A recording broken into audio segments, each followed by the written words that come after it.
Il se réveille en plein cauchemar. Hier soir il a abusé. Il a fini la nuit avec une inconnue. Il a raté l'anniversaire de sa fiancée. Sa fiancée l'a appelé en boucle. Il n'a rien pris. Il a même un suçon dans le cou. Là il est mort. Au moment critique. Il appelle une société d'alibi. Oh, je vais le tuer. Sur la tête de ma mère, je vais le tuer. Excuse-moi maman.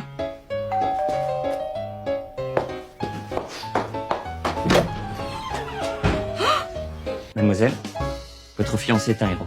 Mais qu'est-ce qui s'est passé? Il s'est sacrifié pour sauver Timmy, le chien d'un petit enfant aveugle. Tout ça lui a valu une nuit d'hôpital et un portable cassé, mais bon. Vous êtes fiers de lui? Moi qui t'engueulais au téléphone. Je suis désolée. Je suis un monstre. L'excuse est juste parfaite. Elle cache le suçon. Et son téléphone aurait pris l'eau. En plus aux yeux de sa fiancée. Il passe pour un héros. Ça c'est du pro. Et voilà.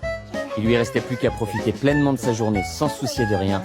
Et ce, grâce à nous. Ces deux policiers sont Greg et son associé. Greg a créé la société Alibi. Il aide les clients à couvrir leurs secrets, avec toutes sortes d'excuses et de mensonges. Et le résultat est nickel. Le bouche à oreille explose. Les clients affluent. Même les stars viennent le voir. Cette star est gay. Pour calmer le public et la presse, Greg lui invente une fausse romance. Un supporter quinca veut aller au match sans prévenir sa famille. Greg le fait passer pour en déplacement, pendant un appel vidéo. Bon, je vous laisse. J'ai encore pas mal de travail. Je vous embrasse. Au revoir chérie. Au revoir, Romain.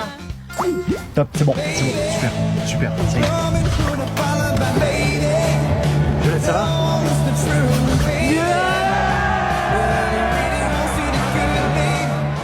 Avec tous ses clients, l'affaire de Greg cartonne. Cacher la fortune d'un riche, ou rassurer le mari d'une femme au foyer. Greg trouve toujours l'alibi, mais un écolier lui donne du fil à retordre. Le gamin ne veut pas aller en cours. Il est déjà venu 6 fois, et le voilà encore. Tu as déjà été malade 4 fois, et perdu 2 mamies. Je n'ai plus d'excuses. Tais-toi, je paie plus. Bon, on repasse dans 1 heure, je vais te faire ton certificat. Allez, vas-y, attends. C'est la dernière fois. Avec la charge qui grimpe, Greg et son associé débordent. Ils recrutent un nouveau Mehdi. Un soir en rentrant, Greg voit un chien attaché dehors, en pleine campagne. Personne autour. Il croit à un abandon. Greg ment pour gagner sa vie, mais il a bon fond. Il libère donc le chien.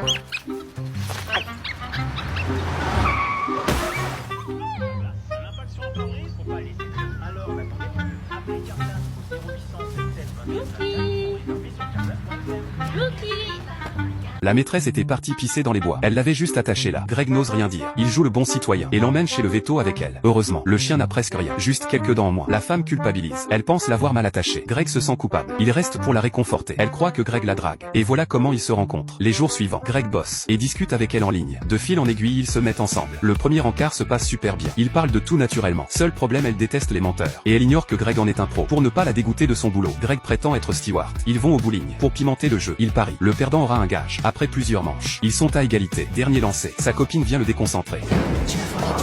Non, t'as pas le droit de faire ça, c'est ma dernière boule. Non, non, tu te retournes, tu vas là, sinon les paris c'est annulé. Allez, allez. Mauviette. Personne ne me traite de mauviette.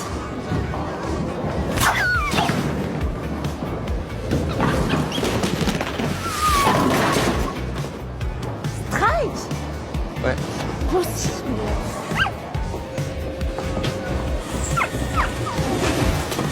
Faut le reconnaître. Ce chien est increvable. Même ça ne le tue pas. Sa copine a perdu, quel gage choisir.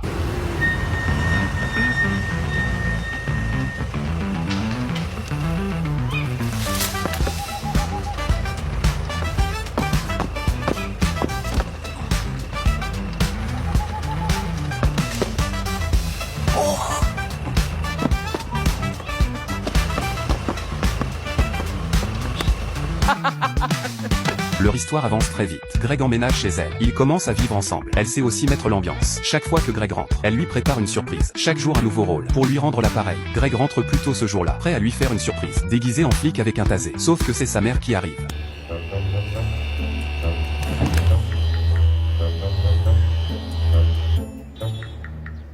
Je suis vraiment désolé, Flo m'avait pas dit que sa femme de ménage devait passer aujourd'hui. Je suis sa mère. Je suis vraiment désolé.